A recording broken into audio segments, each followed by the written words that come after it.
Here is everything Apple announced at its spring-loaded event. In my opinion, this was one of the better events in the last few years, and it was definitely loaded. And even the little things that Apple glossed over were certainly interesting. Starting with Apple Card and expanding its card to more users in the family, allowing them to have their own spending limits and build their own credit. Podcasts got a redesign alongside some new features like subscriptions to specific podcasts to better support your favorite shows and creators. Apple even dropped a new iPhone 12 and 12 mini color. It's purple and it looks really cool. Then we finally got a very quick announcement on everyone's favorite new product, AirTags. They look and do exactly what we've been saying they would for over a year now, and yet Apple still found a way to make that exciting. AirTags are accessories for attaching to backpacks, luggage, and other items. Any U1 device like the iPhone 12 can be used for precision finding to guide you right to the item that you're looking for. Combining visual, haptic, and audio feedback, AirTags aim to make keeping track of your things simple. The trackers can be personalized with custom engravings, including emoji. AirTags start at $29 each, or $99 for a 4-pack. Online orders open Friday, with AirTags shipping April 30th. After showing us a sneak peek of Ted Lasso Season 2, great show by the way, we finally got the long-awaited updated Apple TV 4K, and it's glorious. The box really looks the same, it's got the same design, but the remote for me is what stole the show. Finally, a redesigned remote that makes sense. The remote goes back to the basics, no more gestures, just clickable up, down, left, and right options, but you can now scroll around the wheel for functions like fast forwarding, which is a really great touch.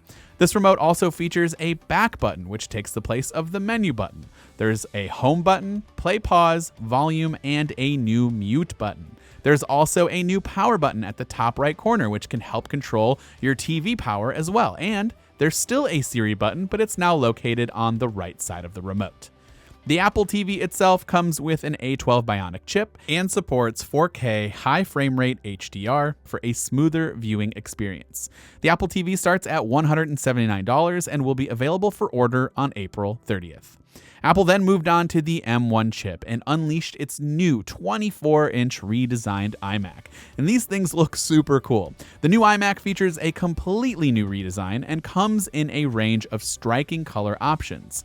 The iMac's overall volume has been reduced by 50% and is now just 11.5 millimeters thin. The iMac features a 24-inch 4.5K display with narrow borders in a design that is only slightly larger than the previous 21.5-inch model and offers true tone and an anti-reflective coating. The 24-inch iMac is the first iMac to feature Apple's own custom silicon processor for the Mac, the M1 chip, after years of using Intel chips. CPU performance is up 85%, and GPU performance is up to 2 times faster than the previous 21.5-inch model.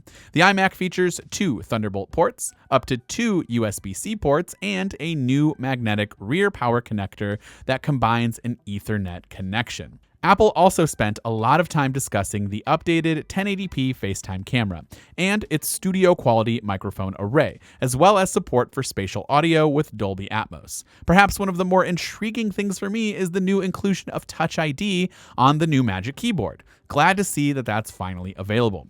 The 24-inch iMac starts at $1299 and comes in 7 different color options. Orders will begin on April 30th, with machines arriving in the second half of May. And lastly, Apple has introduced its new lineup of iPad Pros that now feature the same M1 chip found in the latest M1 Macs. Apple also added Thunderbolt and USB 4 support, 5G connectivity on cellular models with the millimeter wave support in the United States. Apple says the M1 chip in the new iPad Pro provides up to 50% improved performance compared to the previous generation, and the M1 chip's integrated 8-core GPU offers up to 40% faster graphics than its previous generation, and it comes with a new 2TB storage option. The 12.9-inch iPad Pro did in fact receive that mini LED display upgrade that we were talking about, which is now called the Liquid Retina XDR display, as it packs similar tech found in the Pro Display XDR HDR inside the new iPad with up to 1000 nits of full screen brightness and 1600 nits peak brightness. The display consists of 10,000 mini LEDs with an ultra-high 1,000,000:1 contrast ratio. The TrueDepth camera system in the iPad Pro features a new 12-megapixel ultra-wide camera that enables 120-degree field of view for a center stage feature, which keeps you in view as you move around, panning around to keep you in the shot.